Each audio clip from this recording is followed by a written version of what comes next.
श्री स्वामी समर्थ स्वामी विचार संसार भाग 2.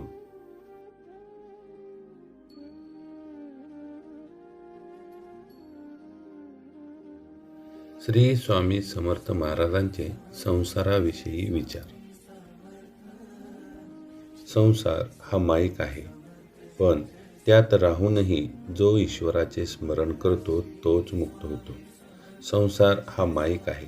हे जग, ही दुनिया, हे सर्व मायाजाल आहे, पण यामध्ये राहूनही जो परमेश्वराला स्मरण करतो, ईश्वराचे स्मरण करतो, त्यालाच मुक्ती मिळते.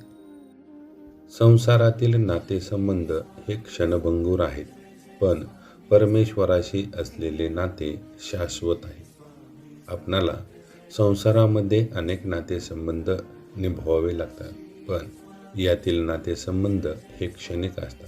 ते क्षणभंगूर आहेत, पण ईश्वराशी एकदा नाते जुळले की ते कायमस्वरूपी टिकणारे असते. ते कधीही नष्ट होत नाही. संसार हा नाटकासारखा आहे. अभिनय कर, पण स्वतःला पात्र समजू नको. आपण करत असलेला संसार हे एक प्रकारचं नाटक आहे. यामध्ये आपण अभिनय करायचा, आपली कला दाखवायची, पण स्वतःला पात्र समजायचं नाही. संसारातील सुख दुःख हे ऋतूप्रमाणे बदलतात. त्यात कायमचे काहीच नाही. आपल्या संसारात सुख आणि दुःख हे सतत येत राहतात. आज जर सुख असेल तर उद्या दुःख येणारच. यामध्ये कायमचे असे काही नाही. सुख आणि दुःख हे पाठशिवणीचा खेळ खेळतच असतात. संसार करावा, पण मनावर संसार बसू देऊ नये. संसार करावा. संसार हा क्षणभंगूर आहे, पण त्या संसारात इतकेही गुरफटून जाऊ नका की बाकीच्या गोष्टींकडे तुम्हाला लक्ष द्यायला वेळ मिळणार नाही. यासाठी परमेश्वरावर भक्ती करा, ईश्वरावर भक्ती करा.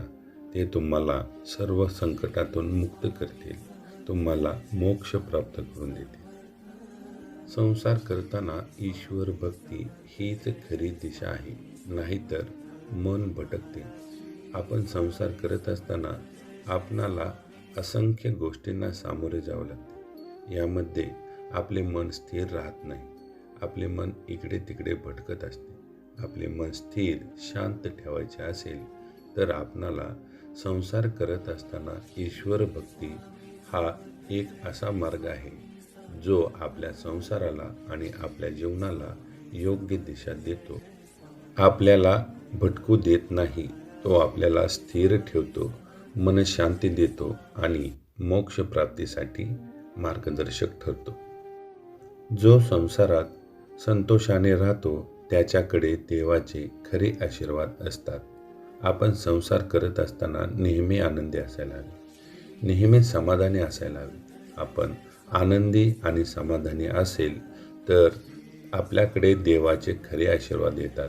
म्हणजे देव आपणावर प्रसन्न होतो आणि त्याची कृपादृष्टी आपल्यावर बनवून ठेवतो. त्यामुळे संसारात नेहमी सुखी, आनंदी आणि समाधानी असायला हवे. संसार हा बंधन नसून परीक्षा आहे. ही परीक्षा पास झाली की मुक्ती मिळते. बऱ्याच लोकांना असे वाटते संसार हे एक प्रकारचं बंधन आहे, तर संसार हे बंधन नसून ती एक परीक्षा आहे. ती एक प्रकारची कसोटी आहे. संसार करत असताना आपण आपले कर्तव्य आणि जबाबदाऱ्या कशा प्रकारे पार पाडतो, आपण कसे वागतो, आपण आपल्या जबाबदाऱ्या कर्तव्य योग्य ठेवली, आपले कर्म चांगले असले, आपण ईश्वराची भक्ती केली तर आपण या संसाररूपी परीक्षेत, या संसाररूपी कसोटीमध्ये पास होणार आहोत. आणि जर आपण ही परीक्षा पास झाली तर आपणाला मोक्ष मिळाल्याशिवाय राहणार नाही. संसारात प्रत्येक दुःखामागे एक शिकवण असते. ती ओळखली की ज्ञान मिळते.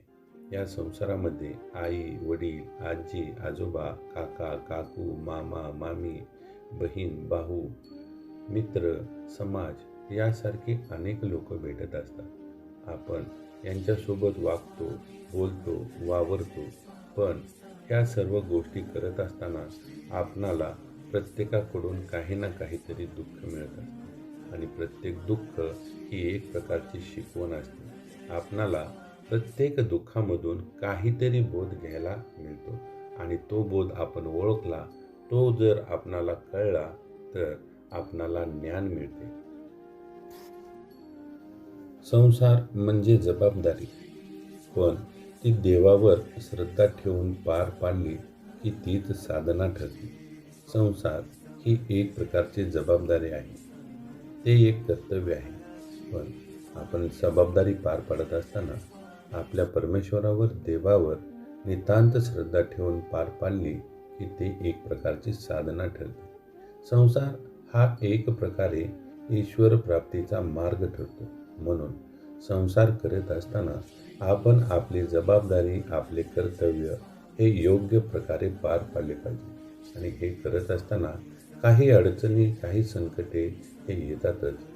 ही संकटे दूर करण्यासाठी आपण आपल्या परमेश्वरावर, आपल्या ईश्वरावर, आपल्या देवावर श्रद्धा ठेवली की सर्व संकटे ही आपोआप दूर होतात आणि आपणाला ईश्वर प्राप्ती होते.